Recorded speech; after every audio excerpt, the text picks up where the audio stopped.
Okay, so yeah, we're here to talk about or review the new Surpass capability for computer-based projects. I just wanted to start by talking about computer-based tests and how they are the traditional delivery mechanism that we have within the Surpass platform. So we use computer-based tests for both summative and formative assessments inside Surpass. So what we mean by computer-based test then is an assessment that's timed, and the candidate has an amount of time when they enter the key code, and they finish that test when the time runs down. So a 60-minute test, the candidate enters their key code towards the end of the day, they get 60 minutes for that test. Now, Surpass does have some limited support for project-based assessment. We introduced something called the untimed assessments. Sorry, I'm just checking that I'm on the right slide. Yeah, we introduced some support for untimed assessment a couple of years ago, and with that we've started to introduce some new features, things like the file upload question type and the close without submit. But it is quite limited, and there's a lack of control for the awarding organisation to be able to really use that and go to town with a computer-based project type assessment. So AAT approached us last year to start to think about how we can implement projects within the Surpass platform and improve the offering that we've got there. So Marie's going to go through how the AAT use projects in their current system and how they started to interact with BTL to move it across into the Surpass platform. When Marie's finished her presentation, I'll pick up again and I'll go through how BTL implemented the actual solution inside Surpass. When I'm talking, some of my slides have got video on them, so I'll try and narrate the video. So rather than looking at me, try and keep the focus up on the screen there, because it's kind of it's a demonstration of the feature, and I'll just kind of talk through that feature. Okay, so Marie, thank you. The click is quite slow.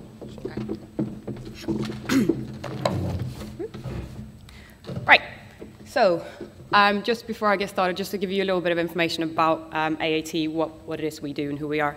So we are a registered charity, not-for-profit organisation, and we offer an accounting qualification to technicians both in the UK and across the world. We're regulated in the UK and also with other awarding bodies such as SQA and SAQA. We offer mainly the accounting qualification, which is 3-level, certificate to diploma, but we also started offering quite a bit of short courses in, for example, bookkeeping, computerized accounting, and business skills.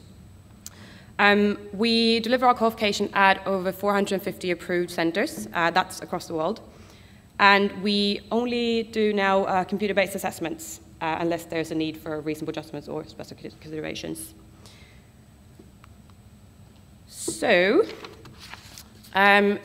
So like many other awarding organisations, we offer 2 types of assessments. We have the summative assessment, which leads to an actual award for the student. And then we have the formative assessment, which is used as a benchmarking activity and for students to be able to practice the environment and the exam. And the terms that we use for these are live and practice assessments. And the current assessment platforms we have offer us the opportunity to deliver both these types on the same platform.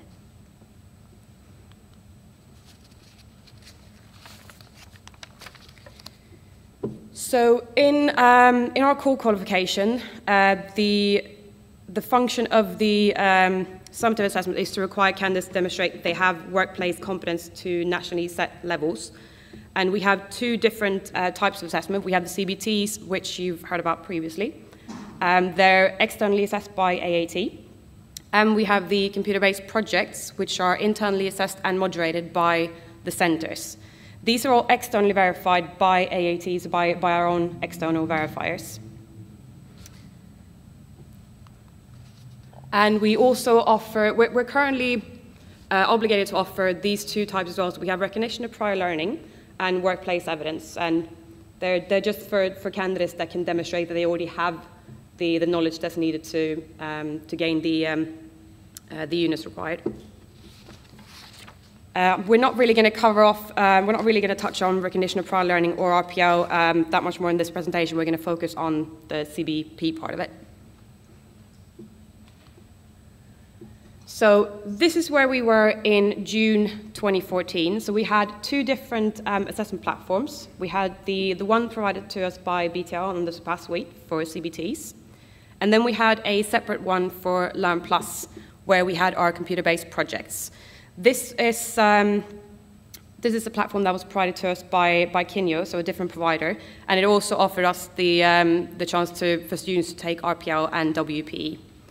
We also separately offered some paper-based exams, but only to students that qualify for reasonable adjustments or special considerations. For any other students, we stopped offering paper-based in December 2013, when we had our last sitting. And all the new qualifications that we launched from now on are only offered as computer-based and on Secure Assess. Now, from the 1st September 2014, we launched CBPs on Secure Assess. That means that we now have CBTs and CBPs offered on the same platform, as well as RPL and WPE. Our CBTs are set and marked by AAT, and they're automatically marked by the system with some elements of the assessment human marked. And the way we do the human mark questions is by using Secure Marker. We then have our computer-based projects, which we now offer completely on Secure Assess as well. But you will see that we still have Kinyo and Learn Plus for a short while longer. This is because some of the assessment that started before the 1st September when we moved, they still have to continue on the same platform to allow the students to finish on the same one that they started on. What we're going to be doing is that this Learn Plus platform will be scaled back and operate until 2015 in March at the latest. But this is only for any students that started the assessment prior to the 1st September. Oh, good, now I can actually see as well. That will help. And going back one. This is where we will be in March 2015. So we'll have our CBTs and CBPs on Secure Assess, as well as RPL and WPs. We'll have all of our assessments on the same platform. The only reason we'll continue to have Kinyo and Learn Plus is if there are any investigations, which means that we have to retrieve the content, so any of the assessment material. But we won't offer any new assessments, any students taking any assessments on the platform after March 2015.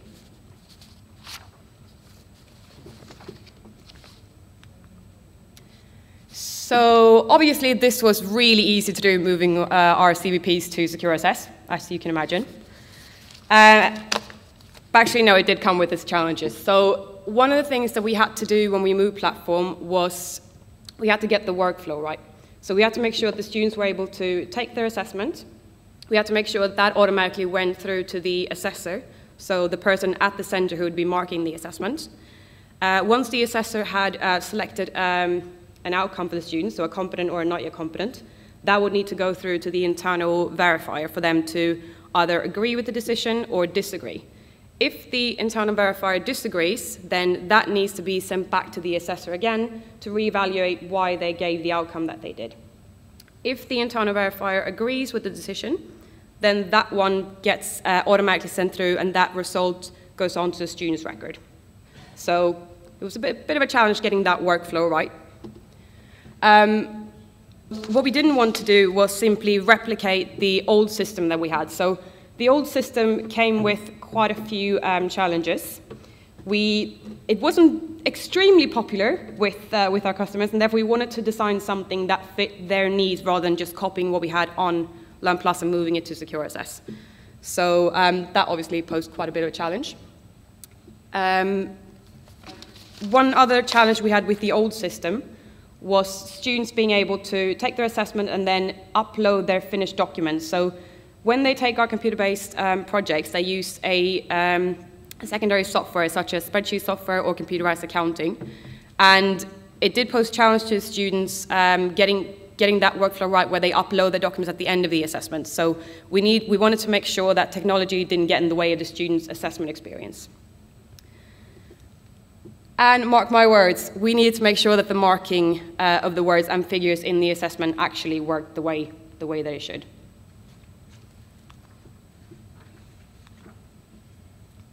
Okay, that doesn't actually go anywhere now. Really? No. Well, in that case, we're done. Thank you. Thank you. Okay, so introducing computer-based projects then. So the Surpass computer-based project functionality allows the control over the creation, delivery, submission, marking, moderation, and file management of fixed-term assessments inside Secure Assess. So as Marie discussed there, the old system in terms of Learn Plus had its quirks, if you like, and BTL worked quite closely with AAT to make sure that the implementations that we did inside Surpass worked for that entire process flow. We didn't want to just duplicate an old problem, so we made sure that the actual things that we developed inside Secure Assess were going to work for the users. I think it was also really important that the users of the old system actually embraced the new, if you like, and actually were encouraged to use the Secure system. So we needed it to really be a nice, slick and controlled transition. So I just want to spend a bit of time going through the key developments that we did inside Surpass to support computer-based projects. So at the start of the presentation, I talked about a computer-based test and how that's delivered with a duration in minutes or hours, and there's a countdown timer where the candidate gets a fixed amount of time. The key difference for the project inside Secure Assess is that we set a start date and an end date, and that project is alive between those two in that window, basically between those 2 dates. If the candidate, so the scheduled number of days is CBP. So we've got here, we can see an example there of the start date and the submission date being selected, and at the end of that day, so the 11th of November, that project will submit. If that candidate enters the test on the 11th, they've given themselves a single day to do their assessment. If they start it on the 4th, as every candidate or good candidate should, then they'll get the full window. So it's just kind of like differentiating between a project and a test. And then one of the other key enhancements that we made to the candidate experience was to give them visibility of the fact that they were in a project versus a CBT. So the traditional CBT has a countdown timer, whereas we have a project deadline presented to the candidate for a CBP. So the candidate will see something different depending on where they are in that assessment window. So at the start of the assessment window, they'll see a project deadline, but we wanted to give them a sense that the project deadline was approaching. So if the candidate gets to within 7 days of the project deadline, we start introducing the fact that they've got days remaining that we can see up there on the slide. And finally, we show that there's a countdown timer. So that appears in the final day of the assessment. So we start from 24 hours basically and start counting down, just to give the candidate the feeling that that test is going to submit at the end of that window. Just a key point though, that the candidate is free to submit that test whenever they want. They don't have to wait until the end. The system will submit for them if they don't do it themselves, and it will submit in terms of where that candidate's progress is. So if they've done half of the test, we'll get half the test. If they've done all the test, we'll get the whole test. But they can finish that test in 1 day and submit that, and there's no problem there. So Marie also touched on the fact that we needed to support the business process for CBPs. So the two things that I went through there were the kind of fundamental architecture changes that we did inside the Surpass system. But we've also changed quite a bit of the platform to support that business process. And that was a critical success factor for the entire project, really. I just want to make the point, though, that although we are focusing on CBPs in this presentation, many of the enhancements that we've got in the product now, they're actually available for CBTs and CBPs, so it's important to remember that. I think it's a key point, that, because actually what we've done in the system is going to unlock some big potential for all awarding organisations. You know, you can look at the way you currently have your current business process and actually enhance that with these features inside the Surpass system. So the first changes that we've done are around the marking and moderation. So Marie referred to assessors and internal verifiers. That's what we call, or that's what AAT call effectively, markers and moderators in the Surpass platform. So I'll be saying markers and moderators just to differentiate there. One of the major requirements for AAT was to be able to devolve marking and moderation down to that centre level. So we started that work in 11.3. In 11.3 we introduced some stricter controls around who can void tests in the marking screen and who can release tests through moderation. We've enhanced that in 11.4 so that the ability to change the marks that a marker gave an item is controlled through a new permission. So if you've got moderation, you can change marks that markers assigned. But in 11.4, you need to have that advanced elevated permission to be able to do that. out of the box for everybody else, that everybody gets that, so you'll have to choose to step it down if you want to. So don't worry, you're not going to lose any functionality in the system. Now, the other major change that we did in marking and moderation was to support the concept of assignment of markers and moderators. So it's possible to select a marker and moderator at the point of scheduling now. And we've introduced a choice there. And I'll use the word choice quite a bit over the next few slides, because what we wanted to make sure was that we actually allowed the awarding organisations to choose which of these features they turned on or off within the system. So you can actually select to use markers and moderator assignment at the assessment group level. So for one assessment, you might have it on. For another assessment, you might have it completely switched off. And there's two levels of control when you have it on. We've got what we call in soft control, in the sense that you can assign markers and moderators, but anybody is still free to mark or moderate that test within those screens. And then we've got strict control, which is quite a powerful feature in the sense that only the marker or moderator that is assigned to that test can actually get into that test and do the marking and moderation. And just to point out that the assignments of those markers and moderators can be changed after the scheduling wizard as well, so you're not stuck with the people that you chose at the point of scheduling. So first video is coming up here, so I'll try and time this right. So file upload management is what's coming up next. And with the introduction of project-based assessments and the file upload question type, we've actually increased the possibility for mistakes by candidates in the submission of evidence. So it's now possible to upload files on behalf of the candidate within the marking and moderation screens.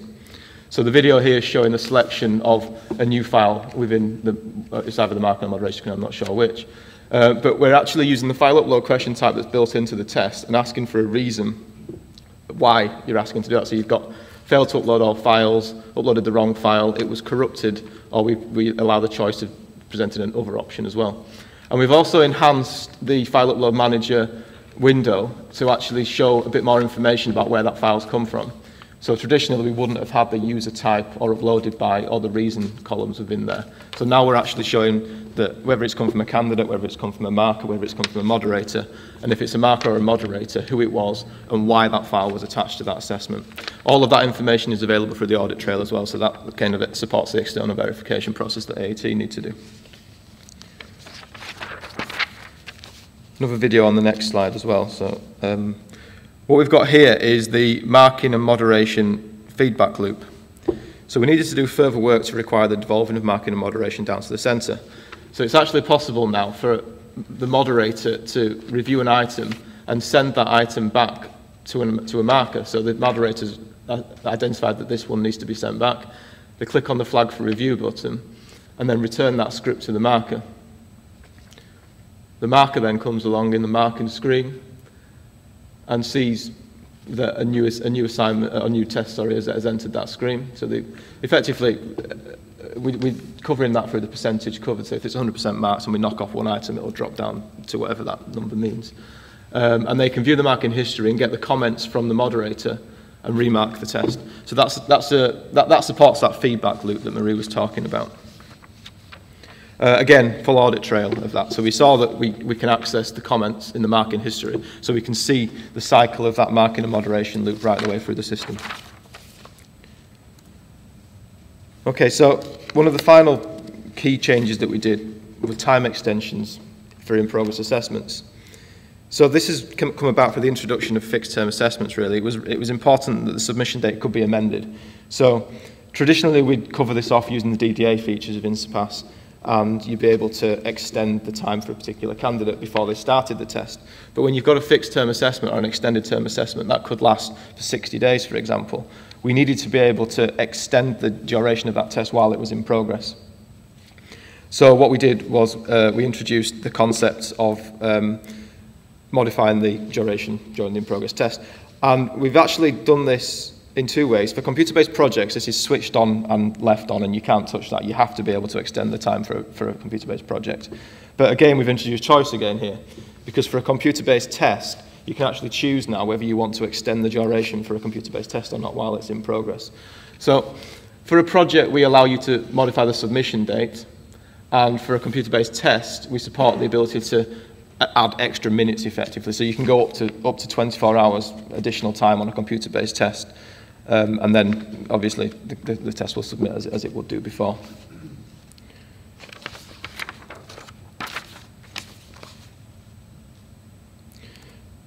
Okay, so those are the features that we've developed in 11.4 to support AAT and then move to computer-based projects. I think it's probably just worth spending a little bit of time considering what advantages this sort of technology can bring to other awarding organisations as well, though. So we've got a single system to manage, moderate and control multiple assessment programs. Now, those assessment programs are kind of a key thing here, because where we had the traditional CBT where we could do formative and summative tests, we've now introduced the ability to have coursework, fixed-term assessments, research projects, e-portfolios is a big one there, and learning journals, and evidence-based assessment. All of those things can be actually run through the Surpass platform now. And that kind of brings me on to the next point, which is that we've got a single solution. So rather than having multiple solutions to deliver an e-portfolio system and an e-assessment system, you can bring those two together now and run those two things through Surpass. And by doing that, we actually bring it to the familiar interface that is Surpass. You know, the centre-level users of Surpass and the awarding organisations actually commend us for the cleanliness of the UI. It's an easy system to work with, and it's familiar for all of those users. And it's also finally, I mean, it's not so much. It's also backed up by BTL's robust and proven service. So we've got a clean user interface that everybody is happy with, and we've also got a really strong back-end system that's been proven through the years. We've got the test numbers to back that up, and we can consolidate all of those things into a single platform. So I've just seen the 30-second sign, so I should be okay. So availability then. So computer-based projects are offered out of the box in Surpass Release 11.4 for the Surpass Enterprise customers. AAT went live with these on the 1st of September. So, you know, it's a new thing, but it's out there. And Surpass Editions will gain support for computer-based projects in early 2015. There is a full demonstration of all of the features that I've talked about today. We will share these slides after the presentation. There is a link to it there. You can also see it over by the stands in the lobby. Tim's set up a computer that we can show this video on if you want to see it. So, thank you.